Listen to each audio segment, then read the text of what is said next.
السلام علیکم ورحمۃ اللہ وبرکاتہ۔ الحمدللہ رب العالمین والصلاة والسلام علی رسولہ الکریم، اما بعد۔ محترم سامعین اور خواتین اسلام، آج کی تلاوت میں 16واں پارہ قال الم اقل لک مکمل ہوا، جس میں سورہ کہف کی 30 پر 7 آیتیں، سورہ مریم کی 90 پر 8 آیتیں، سورہ طٰہٰ کی 130 پر 5 آیتیں، مکمل 270 آیتوں کی تلاوت ہوئی۔ اللہ رب العزت سے دعا ہے کہ آج کی تلاوت کو اور اس کے سننے کو قبول فرمائے اور ہمارے گناہوں کو معاف فرمائے۔ موسیٰ علیہ السلام نے اپنے قوم میں تقریر کی۔ کسی نے پوچھا آپ سے بڑھ کر کوئی عالم ہے؟ انہوں نے کہا مجھ سے بڑھ کر کوئی عالم نہیں۔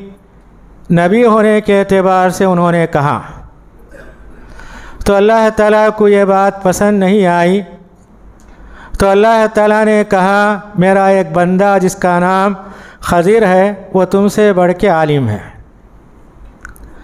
تو موسیٰ علیہ السلام ان سے علم حاصل کرنے کے لیے سفر کرتے ہیں۔ موسیٰ علیہ السلام نے پوچھا حضرت خضر کہاں ملیں گے؟ تو آپ نے کہا جہاں 2 سمندر ملتے ہیں وہاں ان سے ملاقات ہوگی۔ موسیٰ علیہ السلام جاتے ہیں، ان سے ملاقات ہوتی ہے۔ خضر علیہ السلام نے کہا تم کون ہو؟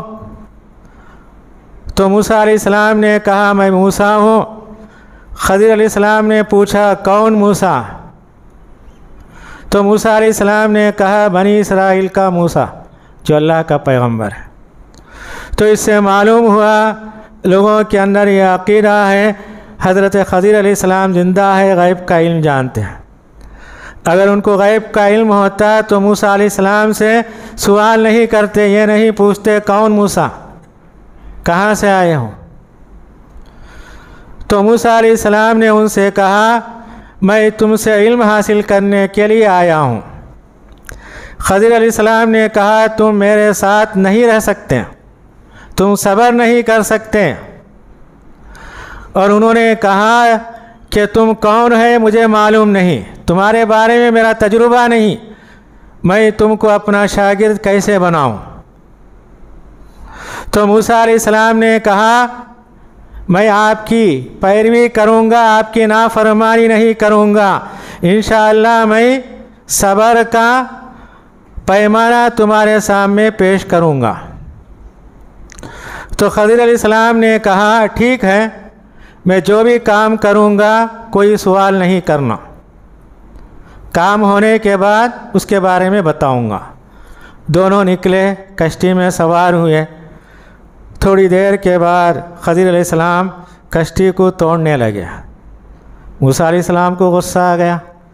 انہوں نے کہا کیا آپ کشتی توڑتے ہیں کشتی والوں کو ڈبانے کے لیے؟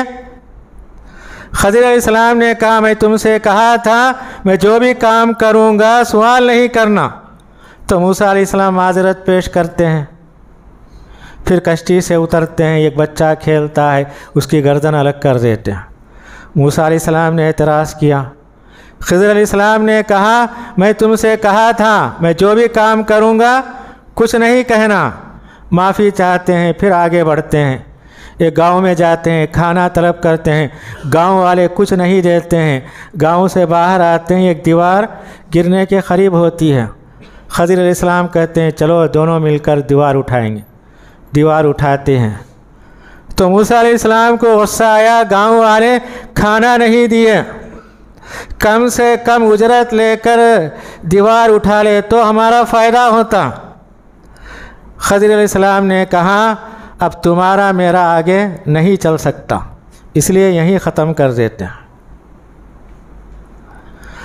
تو خضر علیہ السلام نے کہا جس کشتی کو میں نے توڑا وہ کشتی کیا ہے؟ بیچارے مسکینوں کی ہے، غریب لوگوں کی ہے، یہ کشتی آگے جہاں جا رہی ہے وہاں کا بادشاہ ظالم ہے، جو بھی اچھی کشتی نظر آتا چھین لیتا۔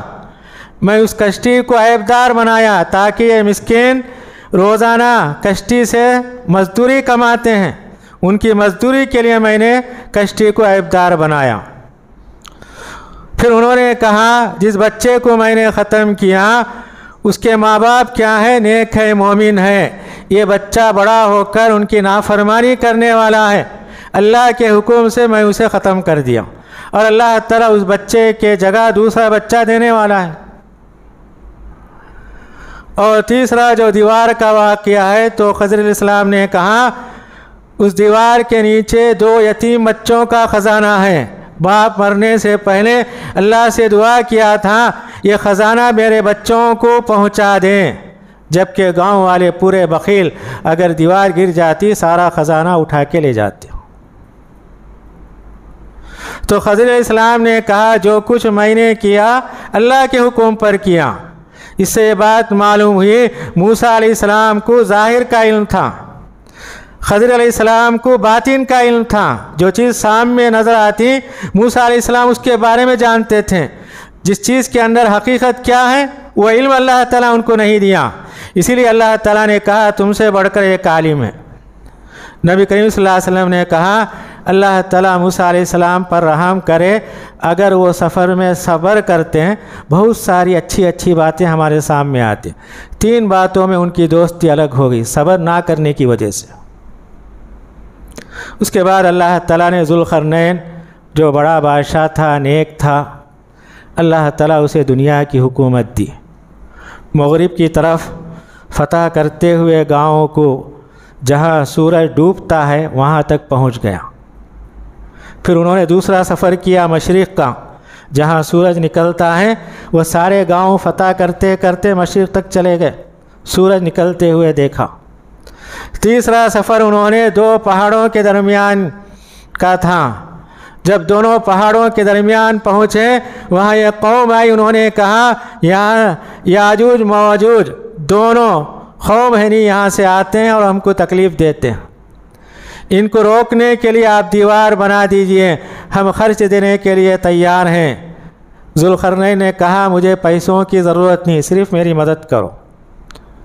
تو لوہے کے بڑے بڑے تختیاں بنائے گئے، آگ کو روشن کیا گیا، تانبے کو پگھلا کے ان تختیوں پر ڈال دیا گیا، دیوار تعمیر ہو گئی۔ ذوالقرنین نے کہا جو کچھ میں نے کیا یہ اللہ کا فضل، ایک وقت آئے گا یہ دیوار ٹوٹ جائے گی، یاجوج ماجوج وہاں سے نکل کر ساری دنیا میں پھیلنے والے ہیں۔ قیامت کی 10 نشانیوں میں نبی کریم صلی اللہ علیہ وسلم نے بتایا یاجوج ماجوج کا نکلنا، زمین میں فساد پیدا کرنا، عیسیٰ علیہ السلام آئیں گے ان کا خاتمہ ہوگا۔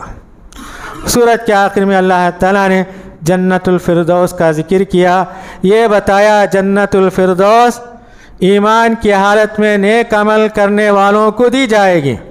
نبی کریم صلی اللہ علیہ وسلم نے کہا جب بھی تم اللہ سے دعا کرو جنت الفردوس مانگو، کیونکہ سب سے اونچی جنت، اسی جنت کے اوپر اللہ کا عرش ہے، اور اسی جنت سے ساری نہریں جنت کے اندر بہتی ہیں۔ اس کے بعد والی سورت سورہ مریم ایک نیک خاتون تھی، اللہ تعالیٰ انہی کے نام سے سورت کو سورہ مریم رکھا۔ ابتدائی آیتوں میں حضرت زکریا علیہ السلام بوڑھے ہو چکے تھے، ان کے پاس کوئی اولاد نہیں، وہ اللہ سے دعا کرتے ہیں، اللہ تعالیٰ ان کی دعا کو ابتدائی آیتوں میں بیان کیا۔ دعا وہ کرتے ہیں ندان خفیہ، آہستہ سے دعا کرتے ہیں۔ تو یہ معلوم ہوا ہم اللہ سے جب بھی دعا کریں آہستہ دعا کریں، چیخ کر چلا کر دعا نہ کریں۔ اللہ کے سامنے وہ اپنی مجبوری پیش کرتے ہوئے کہتے ہیں میں بوڑھا ہو چکا ہوں، جسم کی ہڈیاں کمزور ہو چکا ہوں، جسم کی ساری ہڈیاں کمزور ہو چکی ہیں، میں کبھی بھی تجھ سے دعا کر کے بدبخت نہیں ہوا، مجھے ایک بچہ دے تاکہ میرے خاندان کا وارث ہو، میرے بعد میرے خاندان میں تبلیغ کرے، ان کی بھلائی، اسی طریقے سے دعوت اور تبلیغ کا فریضہ انجام دے۔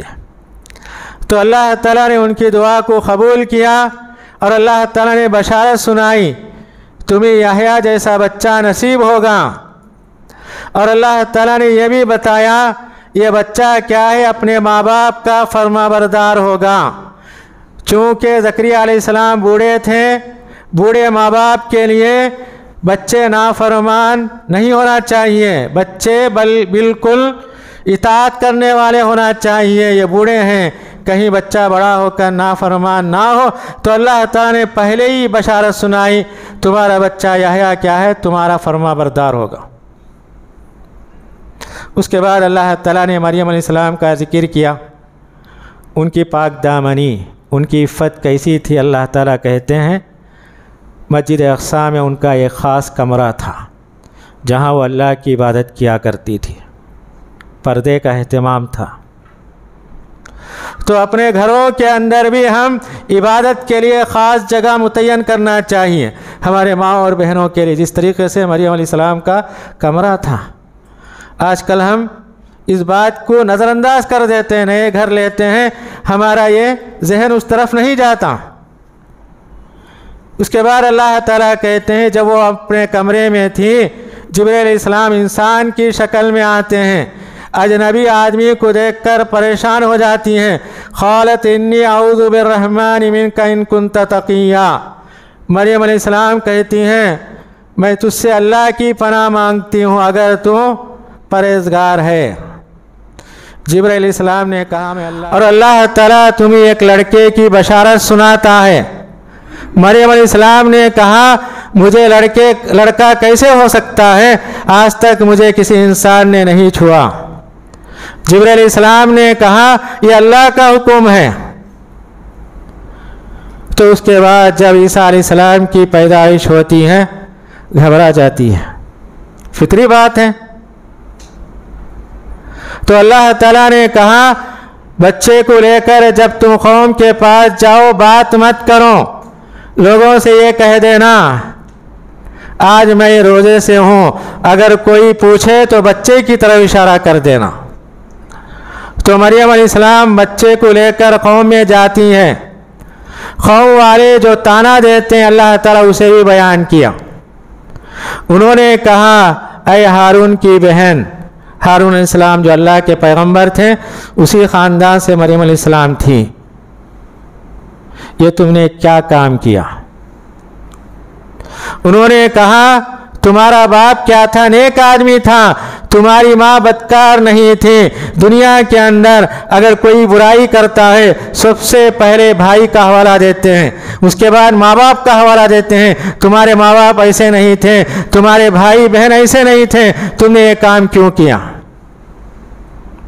تو مریم علیہ السلام نے اشارہ کیا بچے کی طرف، تو عیسیٰ علیہ السلام گود میں بات کرتے ہیں انی عبداللہ، میں اللہ کا بندہ ہوں، اللہ تعالیٰ مجھے کتاب دیا، مجھے رسول بنانے والا ہے، اور اللہ تعالیٰ مجھے دنیا کے اندر جہاں کہیں میں رہوں برکت والا بنانے والا ہے، ان سے فائدہ ہوگا، اور جب تک میں زندہ رہوں اللہ تعالیٰ مجھے زکوٰۃ دینے کا، نماز قائم کرنے کا مجھے حکم دیا ہے۔